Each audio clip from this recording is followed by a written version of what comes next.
I've been very consistent with this podcast throughout the years on my stance with nepotism. It is not going to stop if LeBron doesn't exercise his powers. It is going to exist. It exists right now. Let your kid have the opportunity that he wants. You know, my biggest question has always been, does Bronny really want to go into the draft, or is this like some LeBron dream that LeBron wants to do at the end of his career because LeBron's done so much for the game? I'm disappointed. Are y'all disappointed? Yes. Oh. Your team or the draft in general? To be honest with you, both. I mean, there were a lot of questionable moves, but in terms of being disappointed, I mean, I was gladly entertained. I don't know about y'all, but I don't think it was a disappointing draft. There were some questionable decisions by teams. If anything, I'm more disappointed by the teams than the prospects. I don't think there was anything wrong with the prospects drafted outside of who Charlotte took. There was no issue with the prospects. It was just a lot of positioning. I don't think Ron Holland should have went to the Pistons. I don't think Toppin should have went to the Thunder. Fuck Miami for taking Khalil Ware from the Lakers, in my opinion. Like it's questionable picks, but in terms of the prospects, I'm not disappointed. But I pay attention to the draft, so not like everybody. And let me say, it's not the prospects per se, because the prospects were the prospects 2-3 weeks ago. So if I was going to be disappointed, I should have been disappointed last year, whatever the case may be. It's how teams selected ultimately, and it popped off with Zachary Risacher to the Atlanta Hawks with the first overall pick. Round of applause. Woo! Woo! Atlanta! Woo! Yay! For the podcast that doesn't know, I went down there to Atlanta, the Hawks Arena, State Farm Arena, to see the draft party. Not mixed reviews would be overstating it. People weren't happy about this pick. They weren't thrilled. They weren't, with it. But I also figured out Atlanta's just not a sports city. They really did not give a fuck about what the hell was going on sports wise. They were down there to find a ball player, whatever the case may be, kick and have a good time. I don't know what Zachary Risacher will be. I have an idea. I always evaluate the floor, and his floor is just makes you want to scratch your head. I just don't see the vision with him, dude. Like, what's the vision? What's the reasoning? Did they think he's the best player out of the draft, like through their own scouting report? Yeah, that's what they said. But my thing is, even if you believe that, if everyone knows this guy isn't going to go number one outside of you, why not trade down and do like what the Celtics did when they drafted Tatum? At least get an extra draft pick and then just pick your guy at, I don't know, 7 or 8. Well, you'd have to be a smart team to do that. Plus, I will say this. I feel like, and now there are some reaches for sure, but if you like a guy, pick a guy. Pick your guy. Pick your guy if you like a guy. I don't like the guy. I just truly do not like the guy at all. It could just be me. It's not just you. It's not just you. Maybe it's just me, but I'm with the Zachary Risacher guy. I think there were more legs than we thought also towards the I don't want to come to Atlanta conversations. Mm-hmm. I think those were real. If that's the reason why they didn't pick him, though, that's kind of weak. That is weak, actually. I ain't gonna lie. I mean, I heard that he said himself that he didn't mind playing in Atlanta, but I guess his team said they didn't want him in Atlanta, something like that. But him himself, I heard he said he doesn't mind playing in Atlanta. Damo, who are your surprise picks from this draft? Like, as far as placement goes, I don't give a fuck about that shit no more. First things first, shout out my guy AJ Johnson to the Bucks. Late first round, on the playback, we were talking about something, and I was genuine shock when they drafted this nigga. Like, interrupted the conversation on accident, like shock, because I didn't expect him to go to first in the first round. In the conversation with a draft community guy, a guy that loves the draft, Stephen Gillespie, right? Yeah, that guy loves the draft. He even thought that he would fall to the second round. So no idea of him going first round. Him going first round, that was dope. Getting Dalton Knapp, I ain't gonna lie, that was the biggest shock. That's like if the Lakers would have got Cam Whitmore last year, in my opinion. A guy that's projected to go top 10, maybe 5. I seen his highlights, man. He not gonna play, so. Hey, so is he not gonna play? Come on, man. That's Lord Austin Reeves. We got 2 of them now. This is dope. But yeah, Dalton sliding to 17 was kind of dope. Sixers taking Jared McKinn over Dalton, that was wild. I was surprised by that. Everyone should have been surprised by the Charlotte pick. I don't know why you're drafting a project that high. French Kevin Knox must be nice, I guess. I don't get it. That one blew me. And then the Thunder I was adamant on the stream arguing with Cardiac Missile Devil's Advocate about why that was just a terrible fit. You drafted Josh Giddey after trading Josh Giddey, knowing Josh Giddey didn't fit on this team. Stupid. I thought the most questionable one, and I know B-Souls will probably agree, was the Zach Edey. That high. That high? That high. That's what I was talking about earlier. It's just, again, if you know there's already questions about this dude, I get it. Pick a guy if you really like him, but I feel like the smart thing to do with your assets would be to maximize like more out of them if you can get the same dude you already want. You know what I'm saying? So he said he went into his workout and like dominated, destroyed, killed, like whatever adjective that you want to use. He murked the workout. So I mean, I don't know. Maybe we'll see. It's just questionable because Ja is not a great shooter. He's not a floor spacer. He is a rim attacker. So I don't. We'll see. We'll see. Apparently, Zach Edey, the shooting's real, man. He says the shooting is real. So hey, maybe he's the spacer. Free that lane up for Ja. They didn't have that creativity for Zach. That's the problem. We just talked about that. So they put him into a box and not let him flourish. It's not his fault. It's not his fault. Not too much on Zach. Last but certainly not least from the draft section, Damo, your guy got drafted. He sure did. To your team. He sure did. Big Bronny. Big Bronny. I'm not mad. I get held hostage, man. I saw before he got drafted, Rich Paul was saying to teams, if you draft him, he will play in Australia. Yeah, he's leaving. I was like, damn. All right, I guess.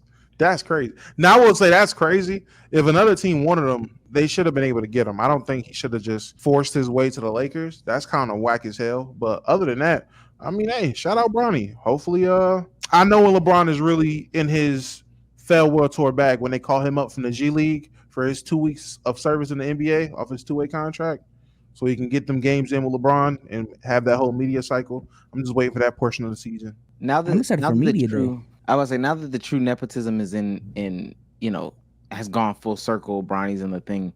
Bezos, is there issue with Bronny James going to the Los Angeles Lakers?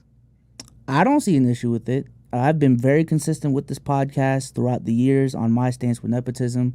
It is not going to stop if LeBron doesn't exercise his powers. It is going to exist. It exists right now. I just saw a tweet before we went live of like, I don't know if it's the Dallas Cowboys front office, but it's Jerry Jones at the top and a bunch of other Jones up there. So, this already exists. So, hey, man, if the cycle ain't going to stop with you, maybe this is a bad mindset. Let your kid have the opportunity that he wants. Now, my biggest question with all of this is this actually something that Bronny wants for himself? Which from the interviews that I did see from Rich Paul, it does seem like this is something that Bronny wants to do. Now, can you question the validity of that at the end of the day? Is that part of the marketing? Is that part of the campaign? We will never truly know.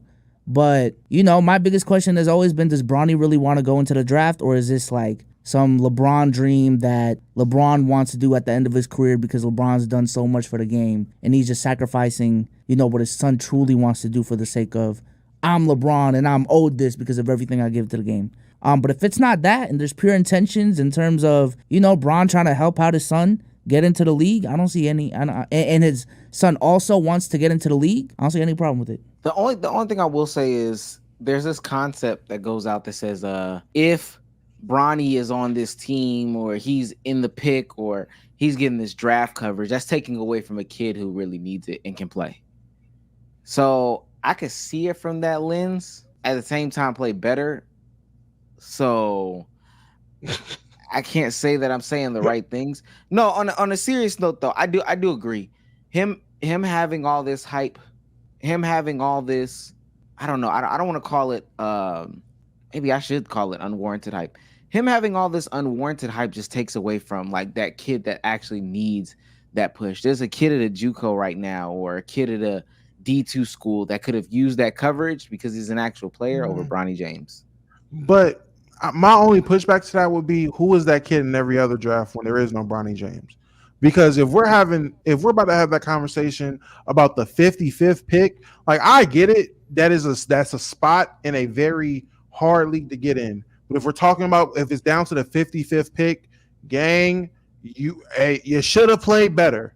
You should have trained harder. Because if we're down to the 55th pick and we're arguing about that position being a gateway for somebody that really needs it, I get it, cool. You just have to point out that JUCO guy that needed it last year's draft, the draft before that, 10 years ago. Who's that player? Because now if there's some magical Spencer James somewhere, now that Bronny's up here and we're talking about nepotism, that feels disingenuous. No, and I get you. I mean, sometimes you definitely need to put a name on that bullet.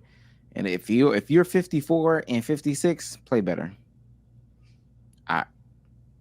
That's the best advice I got for you. Yeah, because the nepotism going to nepotize. And I would just want to end with this one.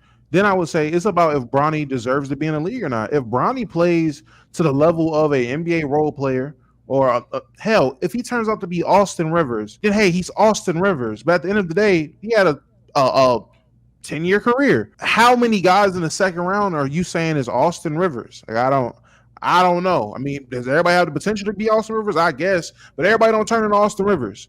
So if we're saying, if Bronny got this, if Bronny's getting here, I don't like this nepotism because that could go to a kid that really needed to be the 55th pick and made it through the G League, made it through a two-way deal, and then earned a spot on the team, and then been good enough for 5 to 10 years to be an NBA role player or veteran.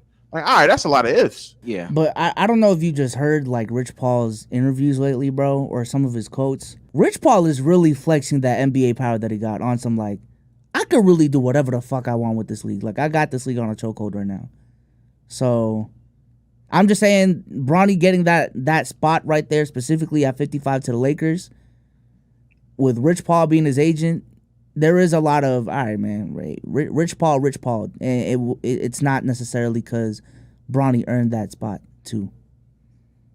But that's fine. You can't say it's because Rich Paul if we're 6 years into Bronny's career and he's earning NBA minutes. You can't say it's because Rich Paul. At that point, Bronny has earned a spot in the NBA. Now, if Bronny is in Australia in 2 years, hey, so it's Rich Paul. Yeah. Wait, so you would feel the same way if, all right, 6 years into the league, he's playing on certain teams, but it's clear that Rich Paul forced him to be to these teams? I mean, he was still earning the minutes. I might say that's different if it's clear cut. Rich Paul. I mean, I don't know how Rich Paul is gonna dictate this nigga getting on 6 different teams. If he does that, then the nigga is NBA Suge Knight. Like, I don't know. That's crazy to just be like, all right, he ain't on the Lakers, fuck it. He's on the Suns now. He's not on the Suns, fuck it. He's on the Magic. Like, if he could just go where he wants to go because he's Rich Paul, we're having a total different conversation. But I don't see it like that. I see this as one of those situations where his power was getting him into the NBA. I don't think anyone has the power for real. Nah, I lied. Giannis. Let me stop. I'm gonna stop that right there. No. Because what you call it? Because even Alexander Sarr's brothers on the Thunder.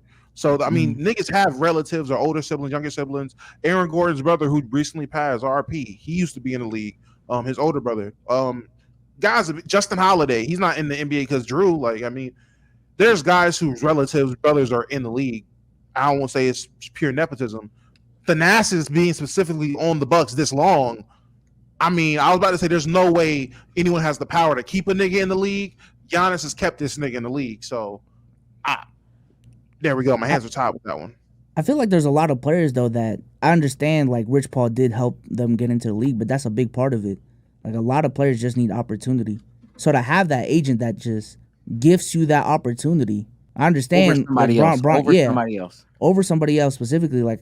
Hey, 6 years down the line, Bronny could still be in the league, but he literally would not be in the league if it wasn't for this. You know what I'm saying? This push from Mr. Rich Paul in Clutch Sports. So. Oh yeah, then at that point I would just chop it up to, hey man, W nepotism and other niggas. Yeah. Hey, look at the draw. Hey, life ain't fair. Not gonna lie to you. Some niggas gotta work harder than others. Some niggas get a door open for them.